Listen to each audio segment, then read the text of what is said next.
So a few weeks before I started reviewing To Your Eternity, I got a comment from someone in one of my Cuckoo's Fiancé videos about reviewing Ranger Reject, the new series from the author of Quintessential Quintuplets, and I did not answer it because I'm really bad at answering comments, if you have not noticed.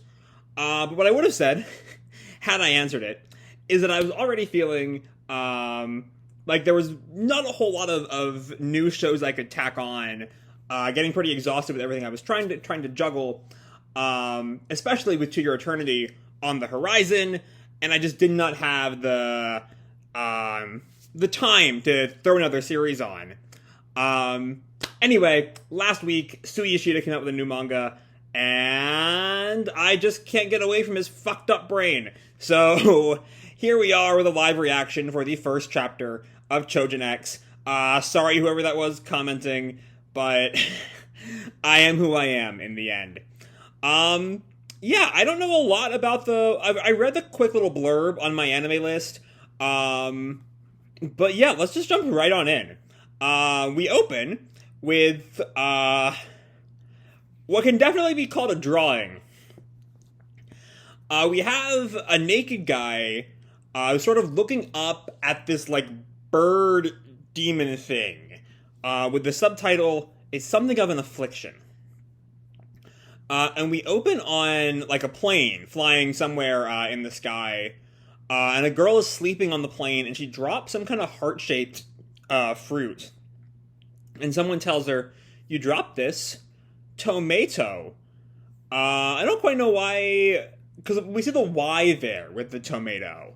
And I guess she's really stressing the tomato is probably something going on with the Japanese there.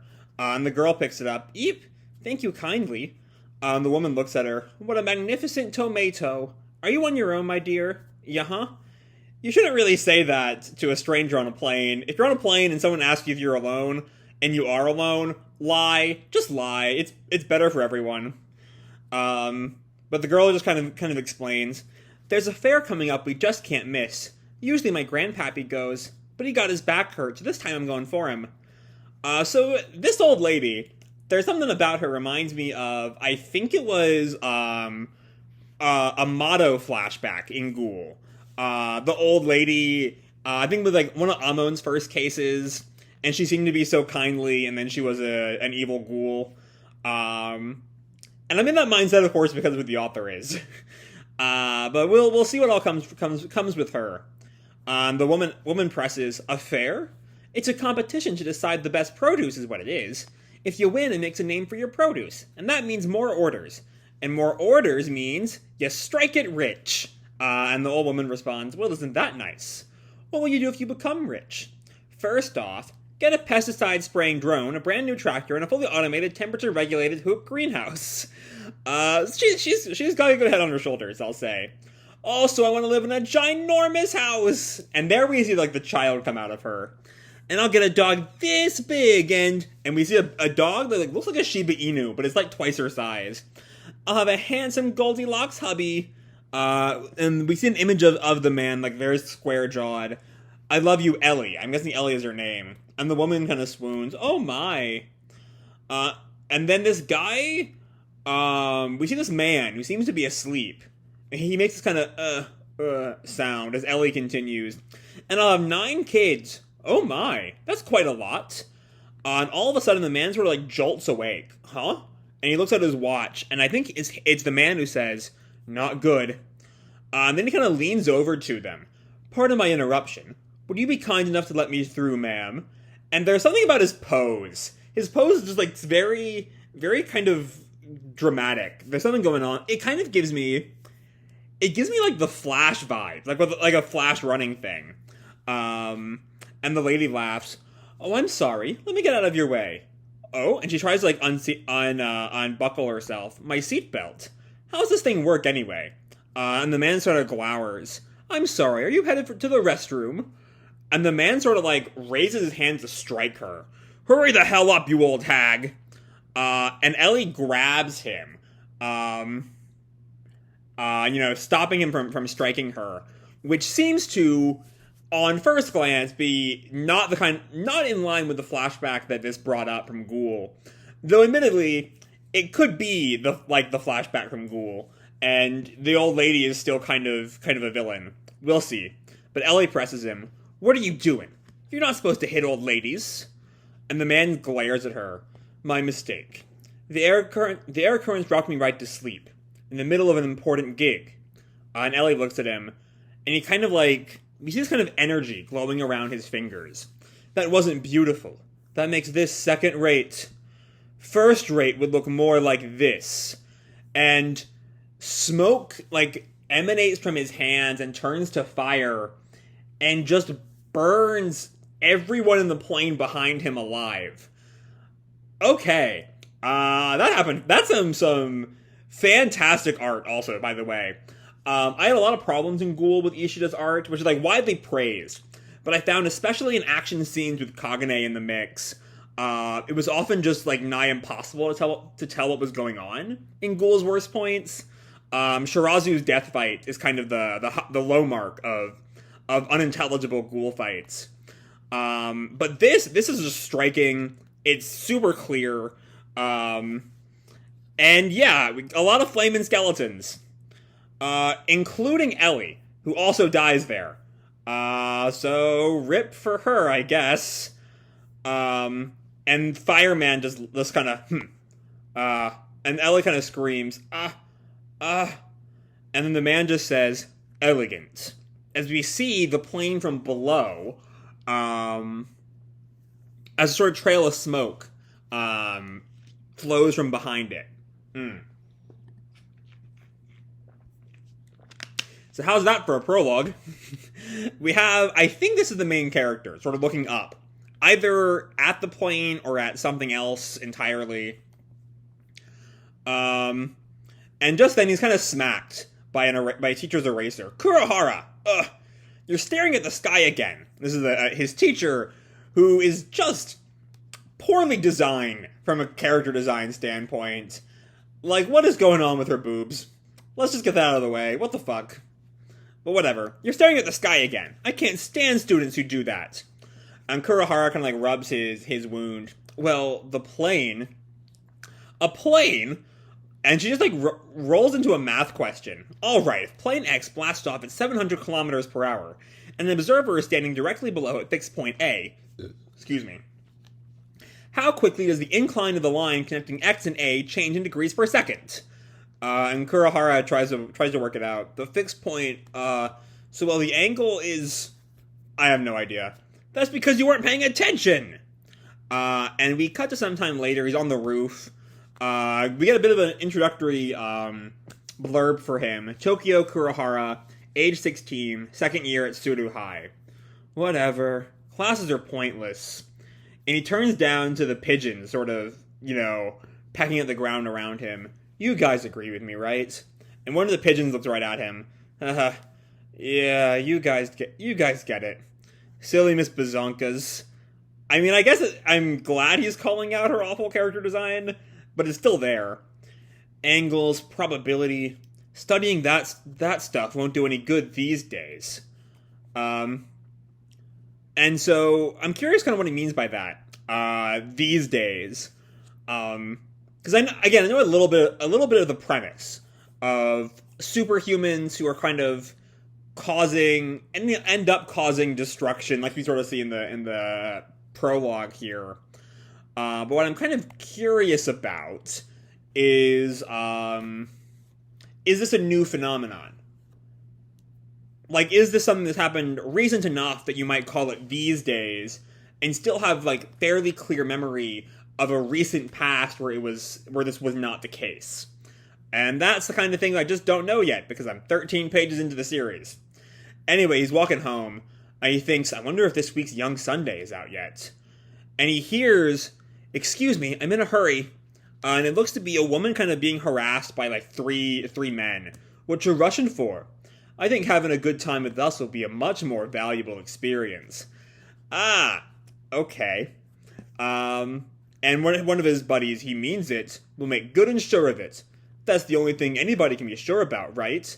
And Kurahara watches this, clearly angry, Though given his kind of vibe as like the slacker, my guess is going to try to step in to save her and not really end up too well. But he thinks she's obviously in trouble. Let go of her. And he picks up his phone, or it looks like a phone, or it acts like a phone. It doesn't really look like a phone, but he kind of hides behind a wall. Azuma, are you close by? Altercation in progress. A girl's being hassled, requesting backup ASAP. All right, I'm already on the scene. So is he some kind of like cop or something? Because he calls someone. And there's a difference in the way the speech bubbles are.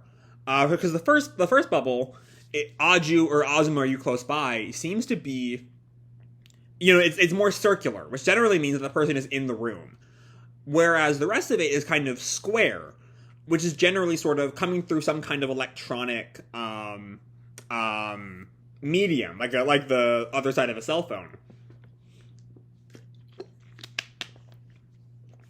But it would be Kurohara who's the one who sees the girl being hassled.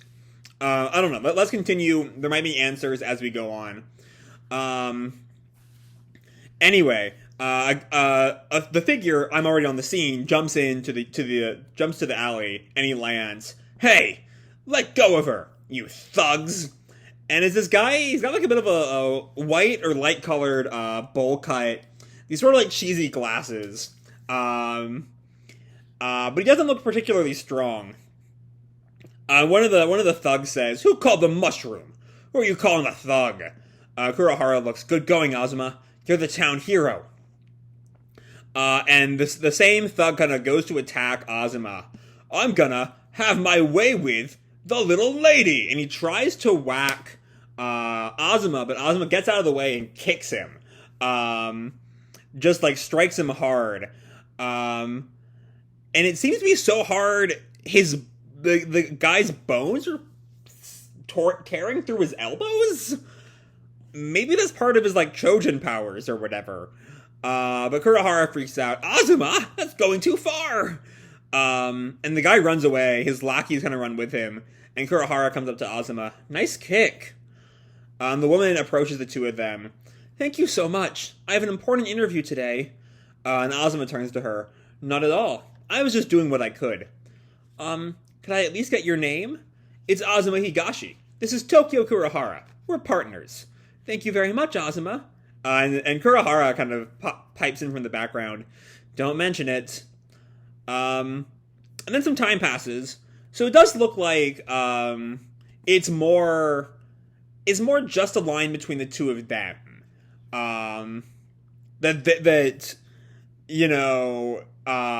Kurohara just calls in Azuma, like the way Kurohara's lines kind of give this image of professionality, I guess. That sort of made me think he was like a cop or something. But no, it doesn't seem to be more just them kind of playing hero. Anyway, some time passes and Kurohara says, "Excuse me. Wonder if that Mohawk guy is okay. Think he went to the hospital?" And then Azuma doesn't really respond. And Kurohara asks, "Azuma, you listening to what I'm saying?" "Yeah, kind of. A passenger plane crashed. Behind the hill, apparently. That's nearby." Kurohara responds, "Oh, that. I saw that plane this afternoon. It was a terrorist attack. They say the culprit might be a Choujin." And we see, I think that is the same Choujin. According to security records, Chandler something in footage. I guess that's his name. But Azuma reacts to that. "Another Choujin." Hold on. The difference of the many ways that Ishida kind of arranges a spread here are kind of slipping me up sometimes. Anyway, the two of them look out over the city, and we see there's at least like a part of a building that's very clearly been like blown off somehow. As Azuma says, they get away with doing whatever they want. Those Choujin. Since they have all that power, they could at least do something good with it. Yeah. And we get another descriptor. Yamato Prefecture An incredibly ordinary, self-governed prefecture, some areas are partially destroyed.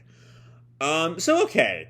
The obvious comparison between the Choujin are ghouls, obviously. And what made ghouls so effective was kind of the stress on their humanity. You know, the ghouls are just people, but they have to eat people. And so, like the thing with ghouls is that what made them scary was also what they had to do to survive. And I don't quite see that kind of being as big a thing with the Choujin. Because there's no reason that guy has to burn people alive to survive. That does not make as much obvious sense as, like, having to eat to survive. But anyway, I'm kind of getting ahead of myself. And then Kurahara picks like a bug, snagged a roly-poly. And Azuma kind of smiles at him. Tokyo, you know why roly-polies gather under rocks? No, why? So roly-polies are active in dry places. They go on the move, and they keep going and going. After doing that for a while, when they get to a damp place, they stop because it's not dry anymore. So they gather under damp rocks. And Azuma continues, Tokyo, do you think that roly-polies like damp places? And Tokyo sort of like thinks for a minute. Well, I'm not a roly-poly, so I don't know for sure, but maybe it's not about whether they like it or not, you know? And then, I think that's Tokyo's line again. Wait, what are we talking about again? Is that supposed to be more he doesn't understand the connection, or is it more he somehow forgets? Is Azuma like a secret Choujin? Who has some kind of forgetful powers? I don't know. Oh no, it's more Azuma goes on to explain. I was wondering if Choujin are like roly-polies. And Azuma's kind of confused there. Tokyo's confused there. As am I, honestly. I don't quite know how he gets that. Though we'll probably find out more as the chapter goes on. Guess I'll go home and ask my dad if there's something I can do to help. And Tokyo looks at him. Seems pretty noble of you. It's just a habit. And we see the roly-poly kind of like squirming by Tokyo's feet. And then we cut to Mohawk guy. Okay. He ain't getting away with this. I'm not letting that little worm get away with this. I can't even shop online with these casts on. We see his arms are just fully up to the fingers, kind of covered with his casts. Which doesn't quite seem to be necessary, given that he just had like an injured... It seemed like it was just his elbow that was injured. I don't know. How am I supposed to buy my ma an air mattress like this? She's got a bad back. And then I think one of his flunkies, I hear the kid's famous, goes by Azuma Higashi. He's supposed to be a student at Suru High. I'll kill him with those arms. So that's an interesting thing here, because it's kind of a recurring theme in Ghoul, right? That Ishida would, especially right before a villain died, kind of reveal their humanity. I think it's kind of best shown in its first instance with, you know, Toka taking off Mado's glove, and we see the wedding ring. And that's kind of happening here, right? Because, I mean, Mohawk guy isn't dead exactly, but how am I supposed to buy my ma an air mattress like this? We see that he still cares about his mother. Admittedly, the fact that he was trying to rape a girl, it's hard to... You can't exactly justify that.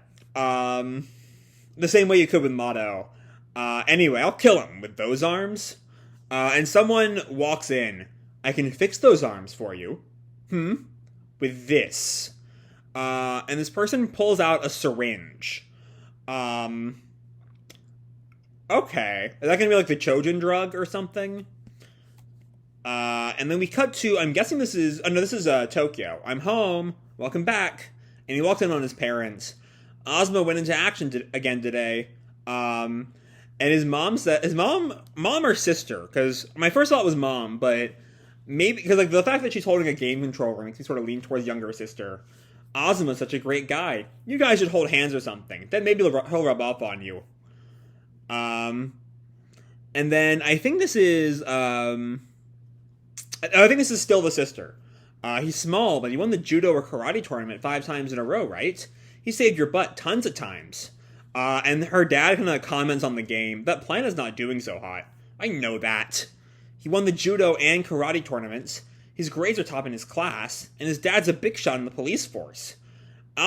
Obviously, the girls swoon over him. And then hold on. Who was saying that line? Wait a second, because the next bit is someone saying, "Why are you acting proud?" Which implies that at least that last line is from Tokyo, because Tokyo then says, "When Azuma's popular, it makes me feel popular too."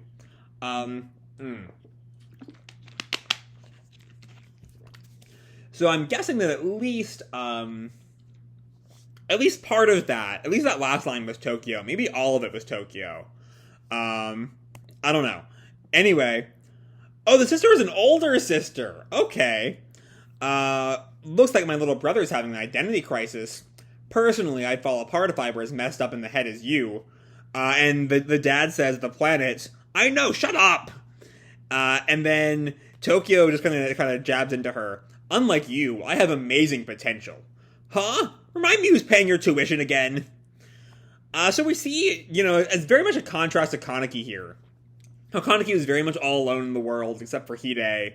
And his family ends up being, as I recall, a not minor part of of the story as the show goes on. Again, it's been a pretty long time since I read Ghoul, so I'm kind of like fishing through my memories of Ghoul. But anyway, we cut to Tokyo again in his room. Still, he definitely went too far tonight. He broke the guy's arms. And he looks up at this image of like a vulture. Yeah, I'll make sure to say something next time. A skilled hawk hides its talons, or some idiom like that. But we see that image, and it definitely looks more like a vulture than a hawk to me. And he flashes back to like grade school, as his teacher says, "Draw an animal that's just like you." And this girl turns to Azuma. "You're strong, Azuma. You're like a lion. You think so?" And Tokyo thinks, "A lion, huh?" And then they hear, "Hey, look, I found an animal just like Tokyo." Huh? A vulture. So yeah, and that kind of fits with, I kind of got that idea as soon as I saw that "draw an animal that's just like you" line. Just by as Azuma is so strong, and Tokyo kind of hovers around him, like a vulture would hover around a predator waiting for food. Anyway, and the young Tokyo snaps, "What? How am I like that?" And these two boys kind of taunt him. "Buzzards apparently hang around a place waiting to steal prey. Sounds like you, Tokyo. You're always hanging around Azuma. Buzzard. Ugh. Ha ha ha ha. Baldy." So it's curious though that he was bullied on account of his kind of vulture-like status, but he still has that image on his wall. I'm guessing. My first thought was maybe that's the same picture he drew, but it looks a little bit too good to be like an elementary school's drawing. I don't know. And Tokyo runs off. Darn it! And he drops his like drawing notebook. And Azuma picks it up, and we cut to Tokyo, like, crying, I think outside. Like, "I'm ever going to a zoo again, jerks." And Azuma catches up to him. "Are you okay, Tokyo?" "I'm not bald. I could have been a lion, too." And Tokyo kind of seems to react, a little stunned there. But Azuma tells him, "So buzzards can apparently fly higher than any other bird in the world. Doesn't that sound pretty cool?" And that completely turns around Tokyo's worldview there, which kind of would explain why he has the picture in his room. It is super cool.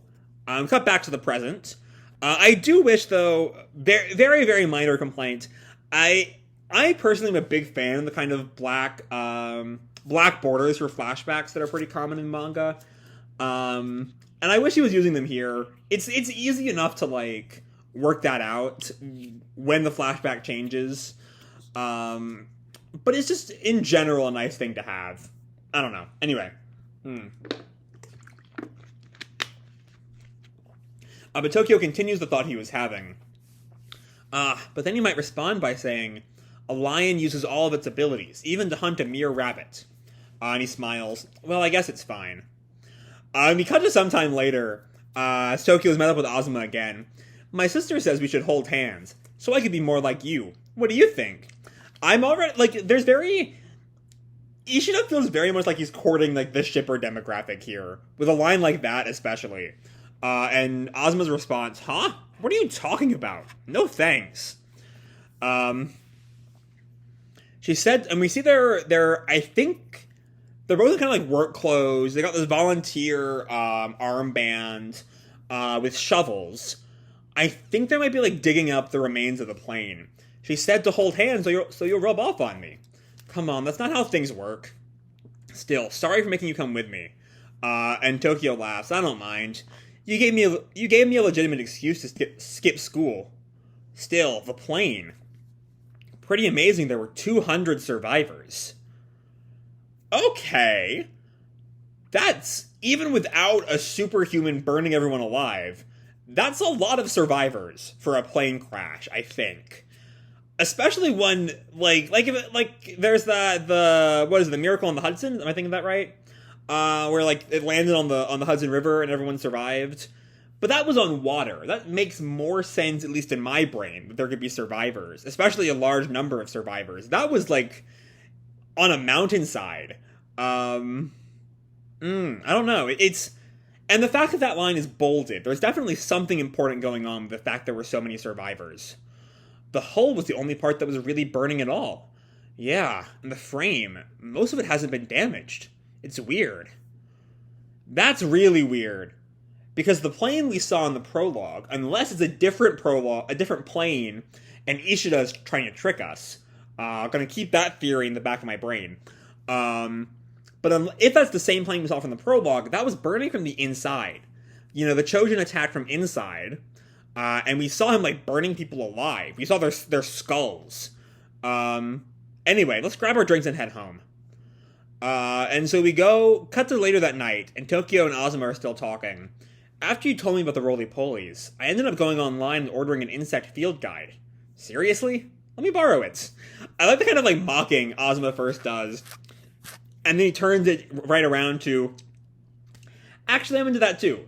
I think it really does go to, like, sell their friendship. That they're kind of, like, jabbing at each other while they're still, like, really, really close.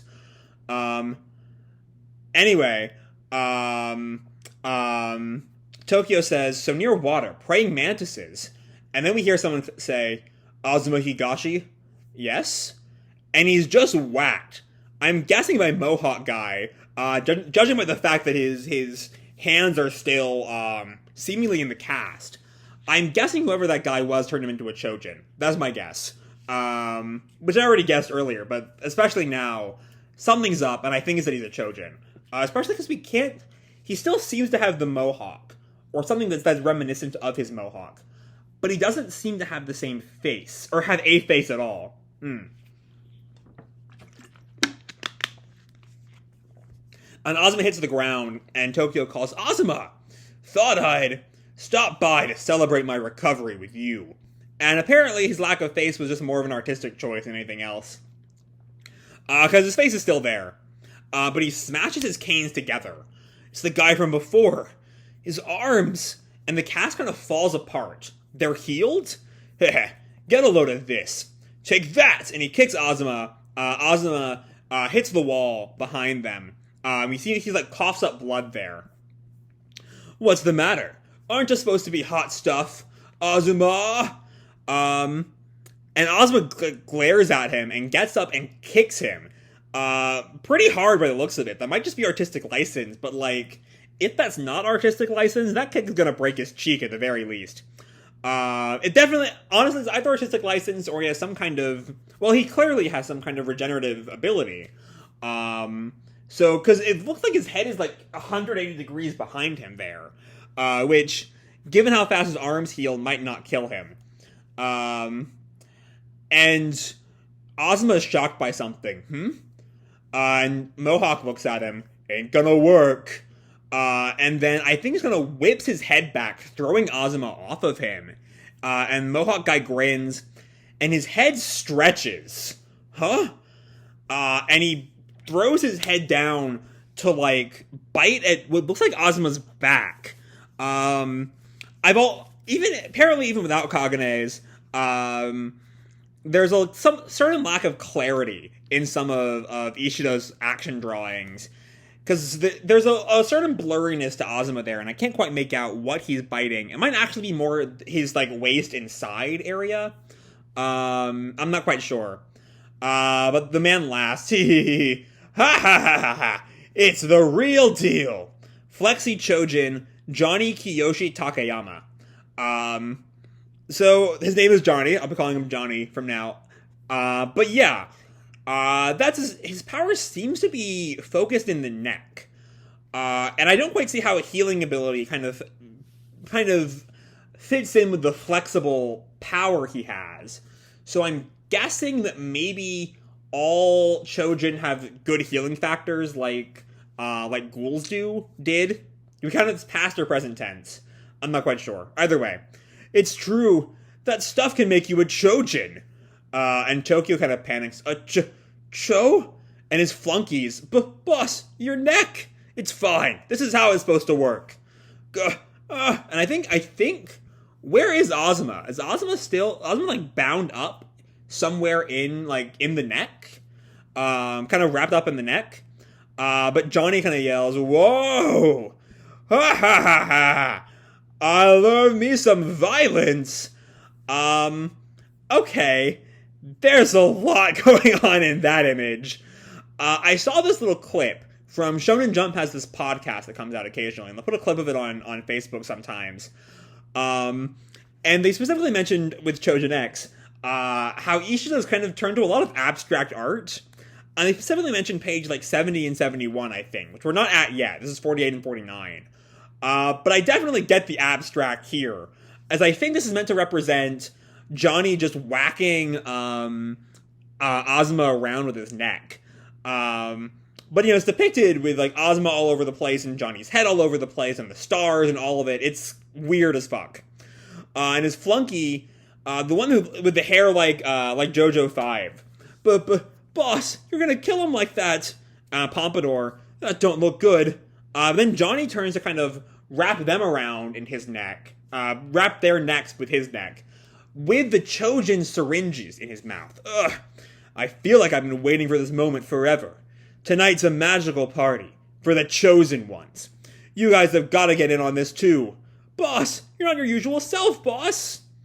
Boss, you gotta go back to normal. Back to your kinda naughty mama's boy self. Okay, kinda naughty is not what you would describe someone who just tried to rape a woman. But sure, whatever helps you sleep at night, punks. Boss! And I think what we see there is more of that abstract shit, but I think the top halves of their heads pop off. There's no going back.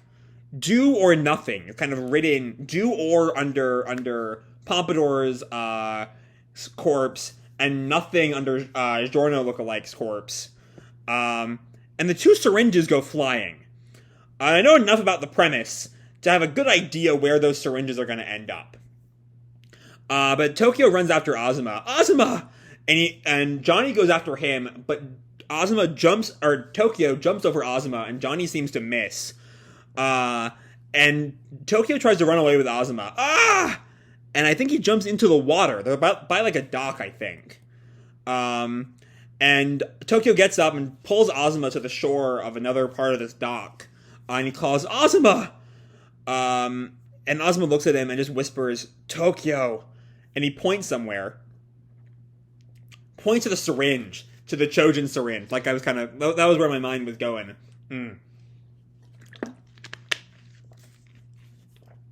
You're not saying you want to use that thing, are you? That guy's not a Choujin. He's a monster. Azuma! Let's make a break for it like a normal person would. You can run, can't you? I'm sure you can. But Azuma stops him. He'll kill us. I can tell. This time it's different. He's indiscriminate. A Choujin, a Pokemon, whatever he is. I can't win the way I am right now. That's why... And he picks up the syringe. Ooh boy. I'm gonna use this. And that look on Azuma's face is scary. I'm not quite sure they're gonna stay buddy-buddy for long. Like, that's we see that he literally has, like, fangs. He has that, like, shark teeth design.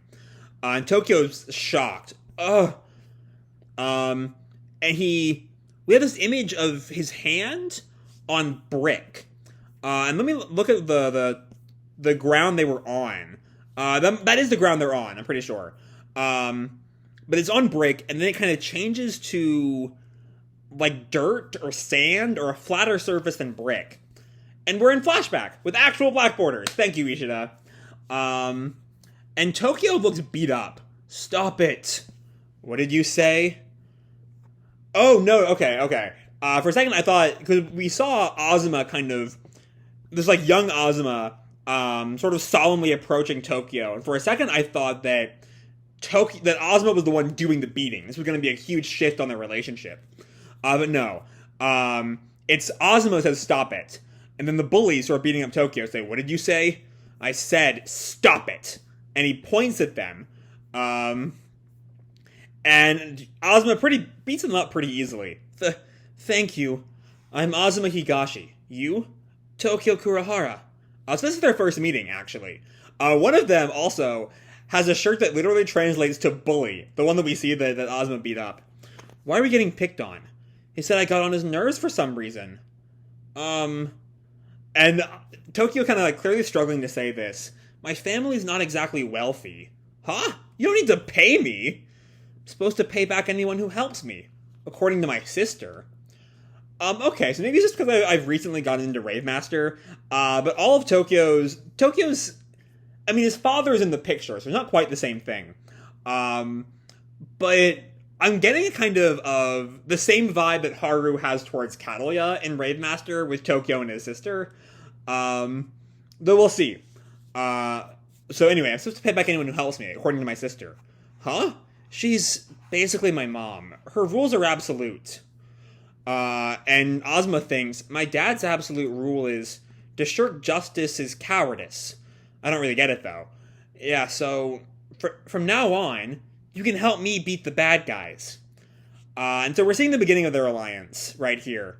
I'm not sure I can do much, but if there's anything I can do, please let me help.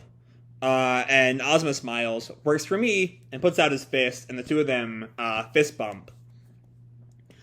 And Tokyo grabs the syringe and holds it towards himself. And Azuma looks at him. Tokyo, you can't use that.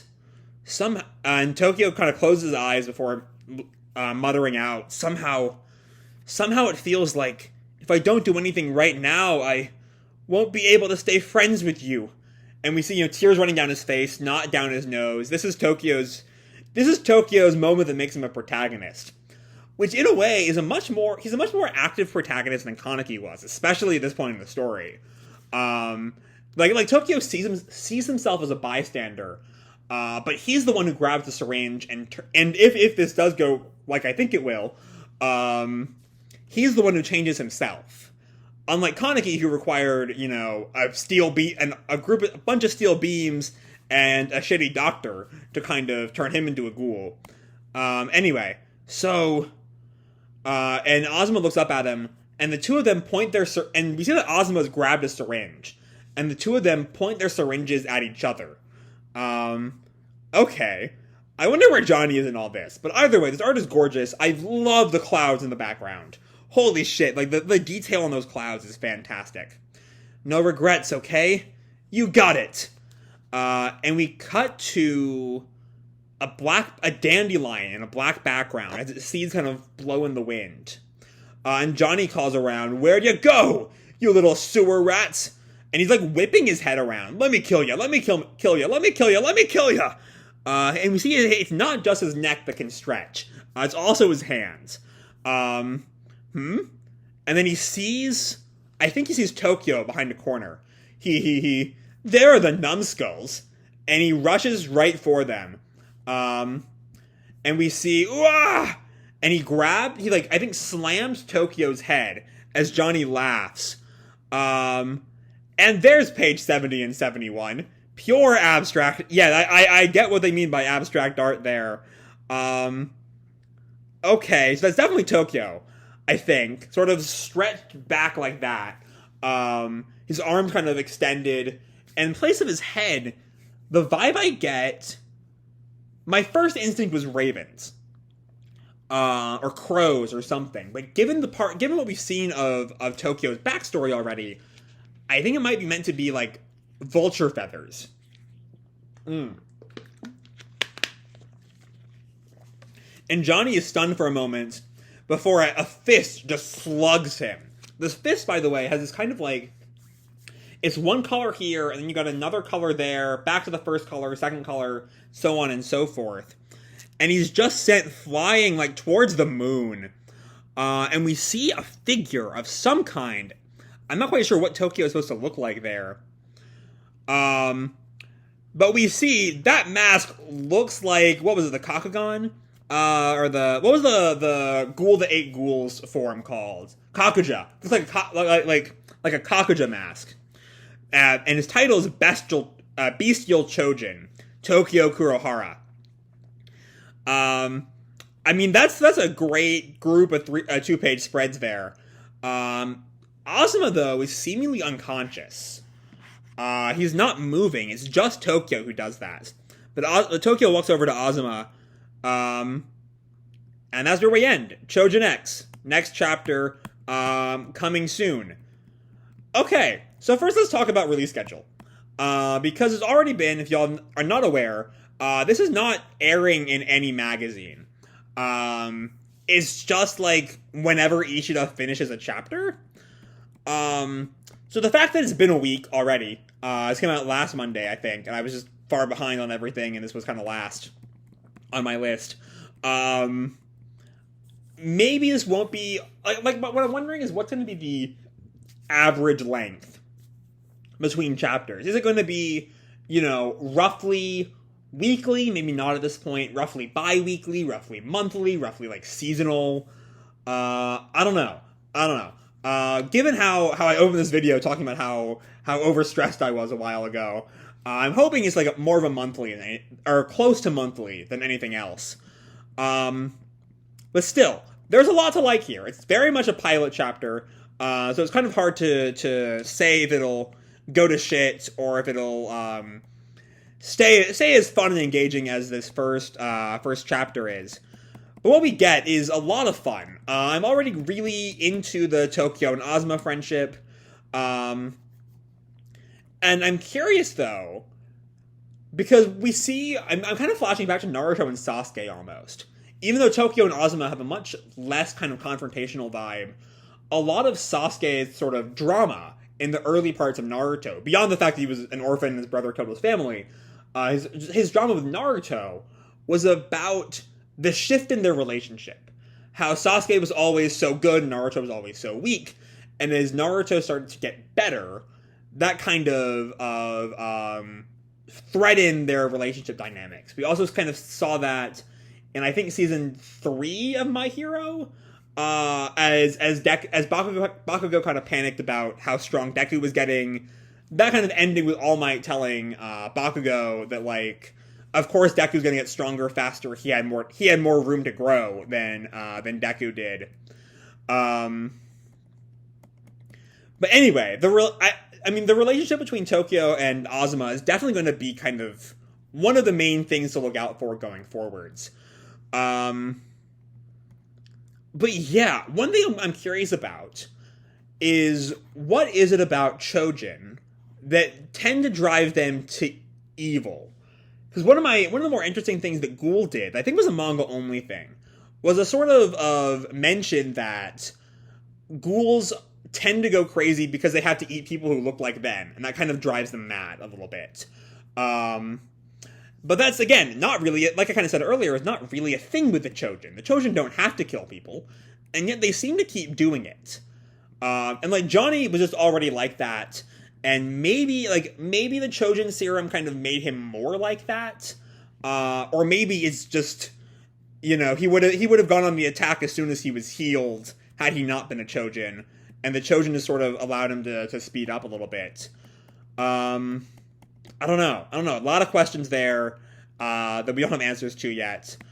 Or maybe because we see someone gives Johnny the Choujin serum. And the question there is, are Choujins being, like, almost entirely manufactured by this group? And are they specifically picking out, bad people who they can kind of use to create chaos or whatever their goal is? I will say, looking at what little we see of that design,